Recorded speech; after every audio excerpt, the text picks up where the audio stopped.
चुनाव से ठीक पहले मार्केट की नज़र भी है, चाहे वो इक्विटी हो चाहे कमोडिटी हो, गोल्ड का मार्केट भी अलर्ट मोड में है।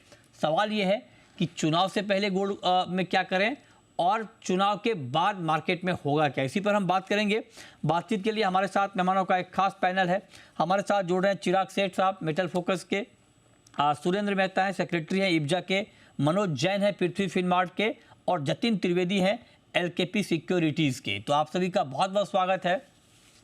मेहता जी, यूएस जिस 5 नवंबर का दुनिया भर को इंतज़ार था वो तारीख आ गई है और शाम को करीब 4:30 बजे वहाँ वोटिंग शुरू होगी जो सुबह 6 बजे तक चलेगी।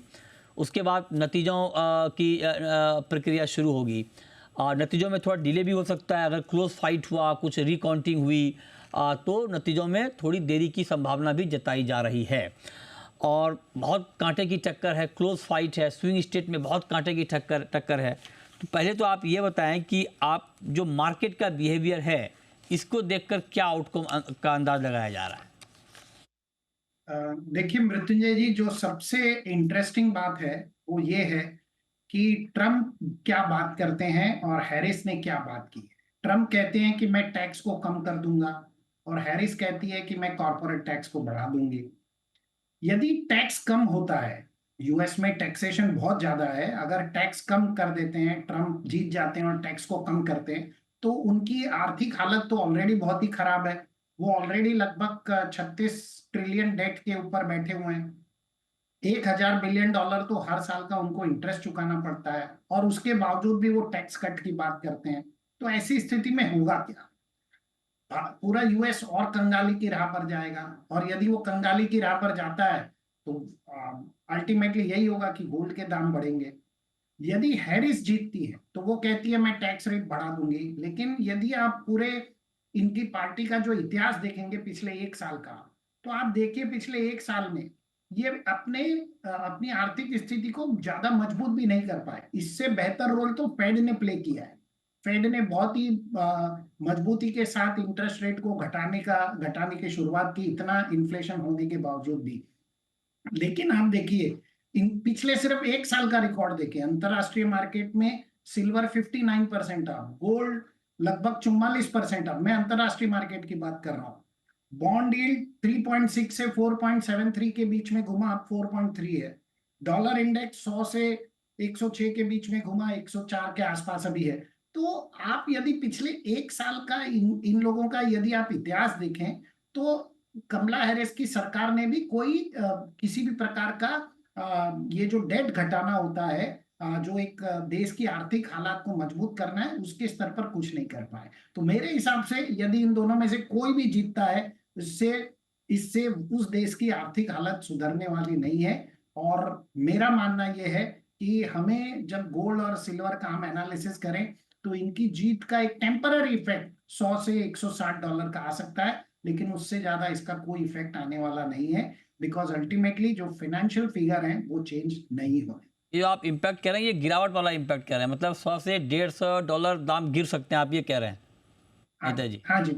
ओके, ठीक है। अब चिराग सेठ साहब आप ये बताइए, क्योंकि ये कहा जा रहा है कि ट्रम्प की अगर जीत होती है तो वो डॉलर के लिए फेवरेबल होगा, डॉलर स्ट्रांग होगा।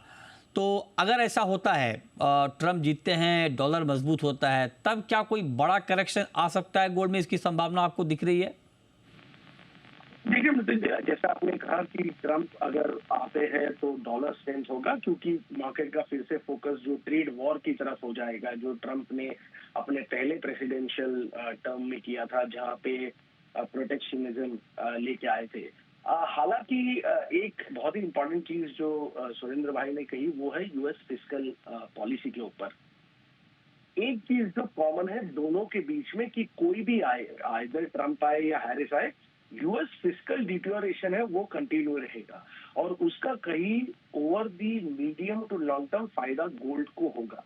देखिए शॉर्ट टर्म में वोलेटिलिटी जरूर रहेगी, क्योंकि यहाँ पे 2 इंपॉर्टेंट इवेंट्स है, सिर्फ इलेक्शन ही नहीं इवेंट है, बट फेड की भी कमेंट्री आएगी, फेड का भी डिसीजन आएगा अगले 1-2 दिन में। तो 2 बहुत ही इंपॉर्टेंट इवेंट है जहाँ पे वोलेटिलिटी रह सकती है, $100 से $150 के उठापटक आपको देखने को मिल सकते हैं। मैं कहूंगा इस हफ्ते सबने साइडलाइंस में रहना चाहिए, मार्केट को थोड़ा कूल डाउन होने देना चाहिए और फिर क्या होता है उसके हिसाब से आगे मार्केट की चाल होगी। ठीक है, लेकिन मेहता जी अगर मान लीजिए कमला हैरिस जीतती हैं तो क्या सडनली हम गोल्ड में कोई बड़ा जंप देखेंगे सर, ऐसा लग रहा है आपको? मुझे तो इसका रिवर्स लग रहा है। मुझे लग रहा है कि यदि अच्छा। ट्रम्प जीतते हैं तो गोल्ड में ज्यादा तेजी रहेगी। अच्छा। कमला हैरिस जीतती है तो गोल्ड में इतनी तेजी नहीं रहेगी। हम्म। थोड़ा सा गोल्ड में करेक्शन आने की मुझे उम्मीद है। और ट्रम्प जीतते हैं तो मुझे क्यों उम्मीद है, क्योंकि जो वो टैक्स कट की बात कर रहे हैं वो एकदम सही नहीं है। यूएस की जो आर्थिक हालात है वो सही नहीं है। तो वो अच्छा। टैक्स कट से तो और आर्थिक हालात बिगड़ेगी। यदि आर्थिक हालात बिगड़ेगी तो उन्हें ज्यादा डेट को डेट बढ़ेगा, और डेट बढ़ेगा तो नेचुरली गोल्ड के प्राइसेस बढ़ेंगे। तो मैं रिवर्स सोचता हूँ, ट्रम्प अगर जीतते हैं तो गोल्ड के दाम बढ़ेंगे, और हैरिस जीतती है तो थोड़ा सा एक अच्छा। Temporary right, 100 right. से 150 डॉलर। ओके। अब एक सवाल चिराग शेठ जी आपसे मैं जानना चाहता हूं कि अब यूएस इलेक्शन के रिजल्ट के बाद जो इंटरेस्ट रेट का सिनारियो है, जो कि फेड ने जो एक सिग्नल दिया है, या यूं कहें आपकी एक कमिटमेंट जो है आपकी, धीरे धीरे दरों में कटौती की जाएगी, क्या इस रिजल्ट का इम्पैक्ट हम रेट कट की पॉलिसी पर देखेंगे? ट्रम्प जीतते हैं तो क्या यही पॉलिसी कंटिन्यू होगी रेट कट की, या उसमें कुछ बदलाव हो सकता है? कमला हैरिस आएंगी तो क्या यही पॉलिसी रहेगी, या इसमें कुछ बदलाव आप देख रहे हैं? अब देखिए नितिन जी, यूएस की एक बहुत ही बढ़िया चीज वो है कि जो फेड है वो इंडिपेंडेंट माना जाता है, और गवर्नमेंट कोई भी आए उसका एक्चुअली इम्पैक्ट फेड पे नहीं आता है, क्योंकि फेड के गवर्नर्स इंडिपेंडेंट होते हैं।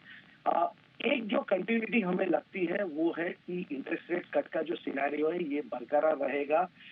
हालांकि सबसे जो इंटरेस्टिंग चीज ये है कि इन्फ्लेशन अभी भी स्टिकी है। तो शायद जो लोगों का मानना था कि फेड बहुत ही ज्यादा अग्रेसिव रेट कट करेंगे, वो शायद नहीं होंगे। अभी हम देखेंगे कि 25 बेसिस पॉइंट के शायद रेट कट आएगा, और अगला रेट कट भी 25 बेसिस पॉइंट होगा, और शायद कमेंट्री में उतना अग्रेशन नहीं दिखाई देगा। तो उसका जरूर गोल्ड पे आपको फायदा देखने को मिल सकता है, डिपेंडिंग ऑन कैसी कमेंट्री आती है अगले 3 या 6 महीने के लिए। बहुत महत्वपूर्ण है। अब जतिन जी आप बताएं कि चुनाव आज है, रिजल्ट अभी कल से प्रक्रिया शुरू होगी, ट्रेडिंग की स्ट्रेटजी गोल्ड में होनी क्या चाहिए इस वक्त, ये बताइए जतिन जी। देखिए इमीडिएट बेसिस पर थोड़ी अनसर्टेनिटी है। इलेक्शन का आउटकम अगर फेवरेबल आता है ट्रम्प के साइड में तो डेफिनेटली यहाँ पे थोड़ा सा पॉजिटिविटी का रुझान देखना चाहिए, क्योंकि डॉलर इंडेक्स के लिए मेरे हिसाब से भी ये नेगेटिव रहेगा, क्योंकि 2017 से 2020 जब ट्रम्प जी इलेक्शन के प्रेसिडेंट मतलब यूएस के प्रेसिडेंट थे, तब यूएस डॉलर हार्डली 100 के ऊपर मेंटेन होता था। 90 तक भी गया था, 100, 101, 102 आया था, उसके बाद वापस सेलिंग आ गई थी, तो हार्डली 100 के ऊपर देखने मिलता था। और 2020 से 2024 का अगर हम रैली देख ले जहाँ पे ट्रम्प प्रेसिडेंट नहीं है, तो वहाँ पर डॉलर इंडेक्स आपको 100 के ऊपर कंटिन्यूसली देखने मिला है। तो ये तो मेरे हिसाब से डॉलर इंडेक्स के लिए एक नेगेटिव ट्रैक्शन होगा कि ट्रम्प का आना, और गोल्ड के लिए पॉजिटिव रहेगा, क्योंकि ट्रम्प की इलेक्शन प्रेसिडेंसी में गोल्ड जो है वो ऑलमोस्ट 80% बढ़ा था 2016 से 20 के बीच में, और 2021 से 24 के बीच में 60% बढ़ा है। सो भले ही ब्रॉडली दोनों ही दौर में गोल्ड के लिए पॉजिटिविटी है। सो यहाँ पर ट्रेडिंग वाइज अपॉर्चुनिटी जो है वो वॉलेटिलिटी के साथ रहेगी। मैं ये मानता हूँ जब तक इलेक्शन का आउटकम प्योरली नहीं आ जाता तब तक थोड़ा सा नेगेटिविटी के साथ रह सकते हैं, क्योंकि ओके पिछली बार जिस तरह से जतिन जी आउटकम नहीं ठीक आया है। था उस ओके हिसाब सर, से थोड़ा सा नेगेटिव रह सकता है। डन, ठीक है। Manoj ji quickly sir 30 second में ट्रेडिंग की कॉल बताइए सर गोल्ड में। गोल्ड में इंट्राडे में मेरा मानना है कि अगर थोड़ा और डीप आता है 78,000 से 78,100 के रेंजेस में, तो बाय कर सकते हैं आज के सेशन के लिए 77,750 के स्टॉप लॉस के साथ। यहाँ पे 78,600 तक के लक्ष्य जो है वो रखे जा सकते हैं।